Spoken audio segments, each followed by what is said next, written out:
Assalamu alaikum students. I am Nazish Ali, online English tutor. Welcome to our channel Learn English with Nazish. Please don't forget to subscribe my channel and click on the bell icon.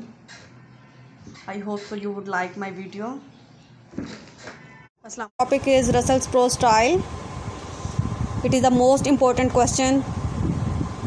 Let's start our question. Bertrand Russell is the most prolific कहते हैं जिसने बहुत ज़्यादा writings लिखी हों, बहुत मकदार में बहुत ज़्यादा जिसकी बुक्स हों. Prolific writer of 20th century का जो है उसे प्रोलिफिक राइटर कहा जाता है क्योंकि उसने 20th सेंचुरीज़ में काफ़ी बुक्स काफ़ी एसेज लिखे थे. ही is one of the greatest master of English pros. और उसे एक और टाइटल दिया जाता है कि वो इंग्लिश प्रोज का मास्टर है बहुत बड़ा. He has revolutionised not only the subject matter but also the mode of expression.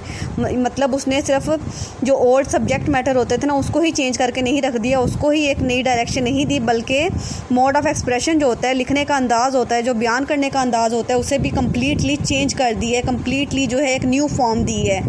He has in him a happy blend of great philosopher and a great writer. उनके अंदर जो हैं दोनों खसूसियात पाई जाती हैं कि वो एक ग्रेट राइटर भी है और एक अच्छा फ़िलासफ़र भी है.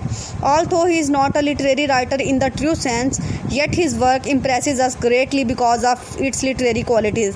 बेशक ऐसा है कि उसमें वो एक कम्प्लीटली जो एक लिटरेरी राइटर होता है वो तो नहीं है, लेकिन उनकी जो लिटरेरी टेक्निक्स, लिटरेरी क्वालिटीज़ जो उसने अपनी राइटिंग्स में, अपने एसेस में यूज़ की हैं, वो रीडर्स को बहुत ज़्यादा इम्प्रेस करती हैं. His works are mainly devoted to the problems of philosophy, ethics, morality, peace, politics, economy and sociology etc. यानी ये सारे टॉपिक्स हैं जो वो ज़्यादातर डिस्कस करता है, जिनके बारे में वो अपने एसेज में, अपनी बुक्स में बात करते हैं. आगे देखिए, the first salient feature of Russell's prose style is its lucidity. Lucidity कहते हैं क्लैरिटी को. क्लैरिटी मतलब बहुत साफ अंदाज में लिखता है, वो सीधी सीधी बात करता है, बहुत ज़्यादा उसको कम्प्लेक्स नहीं बनाता. ही राइट्स इज ऐसे direct, simple and clear. The subject may be difficult, very difficult, but his manner of expression is so lucid that even a layman can understand him without any special difficulty. मतलब subject matter जो है वो जितना मर्जी मुश्किल हो, लेकिन उसका लिखने का अंदाज़, उसका बयान करने का अंदाज़ इतना सिंपल और इतना क्लियर होता है कि लेमन कहते हैं एक आम इंसान को, एक आम आदमी जो होता है जिसको इतनी ज़्यादा नॉलेज तो ना हो, तो वो भी उसको जो है बग़ैर किसी मुश्किल के, बग़ैर किसी परेशानी के ईजीली समझ सकता है. Even in such essays as philosophy and politics और philosophy of a layman he is extremely clear. यानी फिलोसफी किसी भी चीज़ की बयान करना जो होती है ना वो बहुत मुश्किल होती है, उसके लिए बहुत मुश्किल वर्डिंग यूज़ की जाती है. लेकिन जो है रसल ने उनको ये दो अपने ऐसे फ़िलासफ़ी ऑफ पॉलिटिक्स और फ़िलासफ़ी ऑफ लेमन को भी इतने आसान अंदाज में, इतने साफ़ और क्लियर अल्फाज में लिखा है कि हर कोई जो है उसको ईजीली समझ सकता है. दिस इज़ आ प्रिवलेज कहते हैं benefit which only a few prose masters enjoys. यानी ये एक फ़ायदा होता है या एक यूनिक क्वालिटी होती है जो कि सिर्फ किसी ख़ास प्रोज मास्टर्स के पास ही होती है. हर प्रोज मास्टर के पास ये क्वालिटी नहीं होती. ही ओपाइंस कहते हैं सुजेस्ट करना, राय देना. That complexity of expression leads to the ambiguity which defects the aim of writer. उसका मानना ये है कि अगर कोई भी जो राइटर है वो अगर अपनी राइटिंग में कम्प्लेक्सिटी यूज़ करता है, मुश्किल अल्फाज, मुश्किल सेंटेंसेस यूज़ करता है या उसको कम्प्लेक्स बना के लिखता है, तो ये कन्फ्यूजन पैदा करता है. एम्बिग्यूटी कहते हैं कन्फ्यूजन को. और ये जो चीज़ है अगर यानी जब रीडर को ही समझ ना आए राइटर की, तो ये एक राइटर का डिफेक्ट कहलाता है, उसके डिफेक्ट में आती है. ये पैराग्राफ आपने यहीं तक करना है. आगे ये एंड वाली लाइन पे कोटेशन पे आ जाएं. अ क्रिटिक हैज़ रिमार्क्ड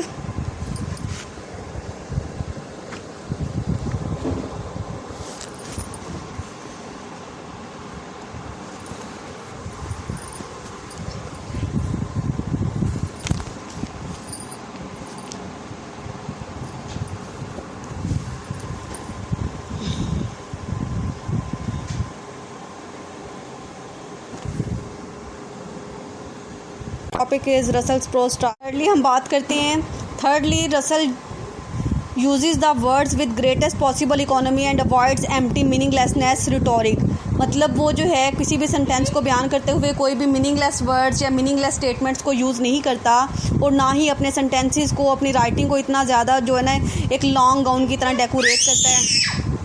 मतलब कुछ राइटर्स होते हैं ना वो अपनी राइटिंग्स को जो है वो बहुत ज़्यादा अट्रैक्टिव बनाने के लिए वोकैबुलरी मुश्किल यूज़ करते हैं, सेंटेंस स्ट्रक्चर बहुत ज़्यादा कॉम्प्लेक्स रखते हैं. लेकिन रसल ऐसा नहीं करता. रसल की जो है वो नरेटिव टेक्निक जो है बहुत ज़्यादा सिंपल है, बहुत ज़्यादा जो है क्लियर है. His scientific outlook compels him to avoid ambiguity. ये वो शायद इस वजह से है क्योंकि वो एक साइंटिस्ट भी है, एक फ़िलासफ़र भी है। तो वो जब कोई भी जो फ़िलासफ़र होता है ना, वो किसी भी चीज़ में एम्बिग्यूटी को, कन्फ्यूजन को क्रिएट नहीं होने देता।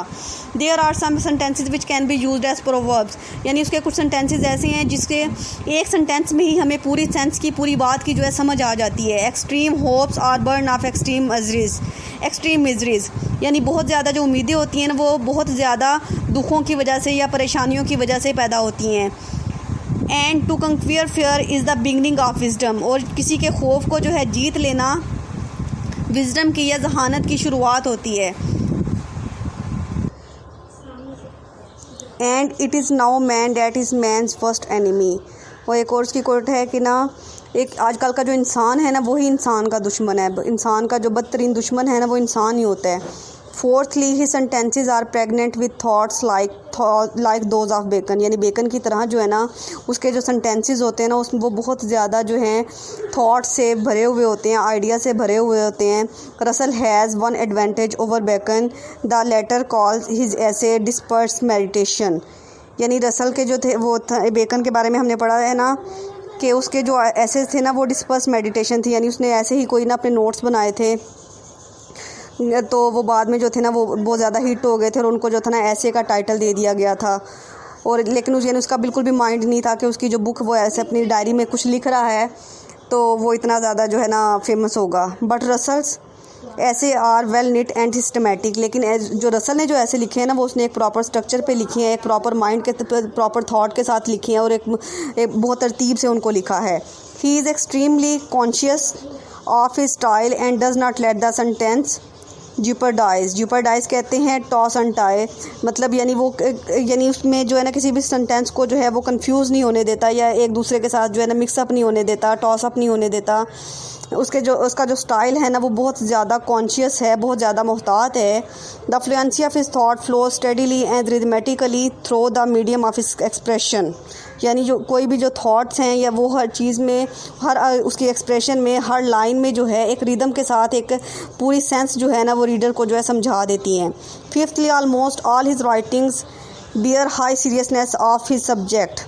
अब जो सब्जेक्ट वो जो भी चूज़ करता है ना, वो हाई सीरियसनेस का होता है, मतलब यानी वो ह्यूमर को या कॉमिक एलिमेंट्स को नहीं लेता। He does not write with personal और emotional effects, there are no jewelled phrases in his writings not sentences which could provide aesthetic pleasure. Aesthetic कहते हैं आर्टफुल को, मतलब उसकी जो राइटिंग्स हैं, जो उसके एसेज हैं, वो बहुत ज़्यादा उसने उनको सजाया नहीं हुआ। ज्वेल्ड का मतलब होता है कोई जेवर पहना देना, जैसे उसको डेकोरेट कर देना, यानी वो सिंपल वर्ड्स में लिखता है, सिंपल राइटिंग लिखता है, उसमें कोई भी अपनी आर्टफुल जो होती है ना ब्यूटी वो नहीं देता। Russell style is intellectually brilliant, he is one of the great harmonist of 20th century who does not take human problems lightly, यानी जो है वो इंसानियत का बहुत बड़ा जो है ना डिफेंड करने वाला है, बहुत ज़्यादा फेवर करने वाला है कि वो इंसानियत की किसी भी प्रॉब्लम को जो है ना लाइटली नहीं लेता, वो उसके हर मसले पे संजीदगी से गौर करता है। His supreme intellectual outlook, broad mindedness, objective and impersonal attitude towards human problems make him a great writer, यानी उसको इंसानियत से जो है ख़ास लगाव है, ख़ास मोहब्बत है, वो उनके बारे में जो है बहुत ज़्यादा सोच समझ रखता है और अपने जो पर्सनल बेनिफिट्स हैं ना उनको इतनी ज़्यादा प्रेफरेंस नहीं देता। बस ये यहाँ तक करना है, ये कोटेशन आपने नहीं करनी। आगे सिक्सली देखिए, sixthly despite his seriousness Russell style is humorous, witty and gay, यानी इतनी सीरियसनेस के बावजूद कुछ एलिमेंट्स हैं जो हमें उसमें की राइटिंग में इंजॉयमेंट के, ह्यूमरस के, जो जॉयफुल मिलते हैं। His writings indicate the follies of Mankind, उसकी जो राइटिंग्स हैं वो इंसानियत की फॉलीज़ को भी बयान करती हैं, इंसानियत के जो फलाह होती हैं ना, शॉर्ट कमिंग्स होती हैं, बेवकूफ़ियाँ होती हैं, उनको भी बयान करती हैं।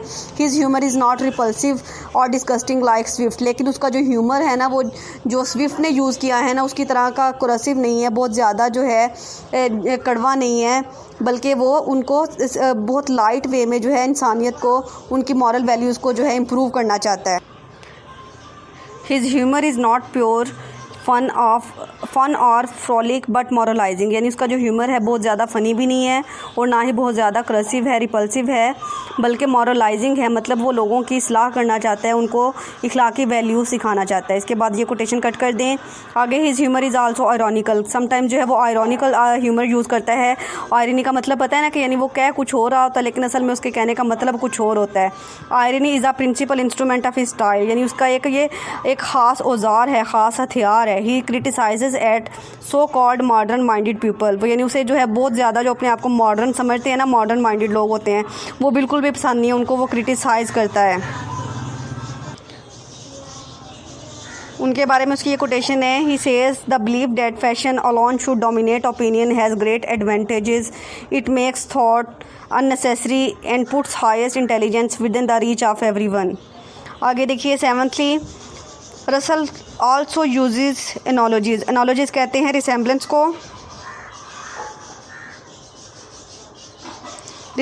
को, यानी किसी चीज़ को किसी के साथ रिसेंबल करना, to lend similarity to his prose and make his style scholarly, यानी वो चीज़ों को जो है एक चीज़ को दूसरे के साथ या एक करैक्टर को दूसरे के साथ रिसेंबल करता है, ये भी उसके जो उसका प्रोज स्टाइल है ना उसको स्कॉलरली बनाता है, बहुत ज़्यादा वो सबलिम बनाता है, बुलंद बनाता है। The quotation from Bible, Roman and Greek writers and other sources are harmoniously woven into the texture of his thoughts, यानी उसने डिफरेंट जो बुक्स का जो है रेफरेंस भी अपने एसेस में दिया है, बाइबल का, रोमन का, ग्रीक का।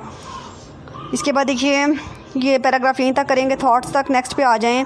8th, Russell was a profound thinker, his style is chiefly governed by his sense of reason, यानी वो किसी भी बात पे जो है ना वो अंदर यकीन नहीं कर लेता, वो उसकी वजह तक पहुंचता है, उसकी तह तक जाना चाहता है। He never grows poetic like Milton, his chief concern is to convey the ideas to his readers, यानी वो बहुत ज़्यादा मिल्टन वाला जो हाई स्टाइल है ना, बॉम्बेस्टिक स्टाइल, वो भी यूज़ नहीं करता, लेकिन उसका मेन मकसद जो है वो ये है कि जो उसका जो असल पैगाम है ना वो लोगों तक पहुंच जाए और रीडर्स को उसकी समझ आ जाए।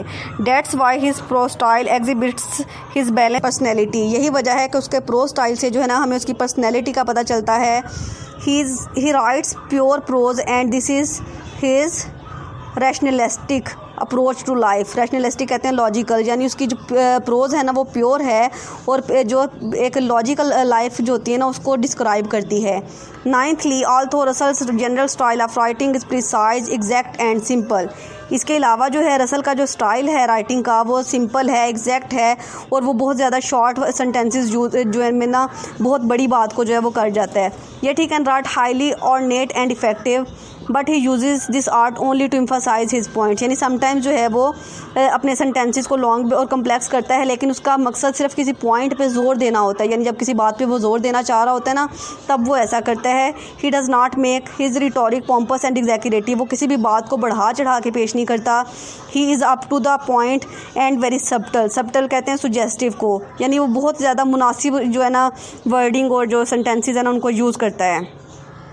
आगे ये कोटेशन कर लेंगे। As he says whatever you can perceive in your mind not an external material object, यानी वो सिर्फ वो चीज़ें बयान करता है जो कि तुम्हारे माइंड में आ जाएं, जो तुम्हें समझ में आ जाएं, और इसके अलावा जो एक्सटर्नल चीज़ें होती हैं या फजूल चीज़ें होती हैं उनको वो नहीं लिखता।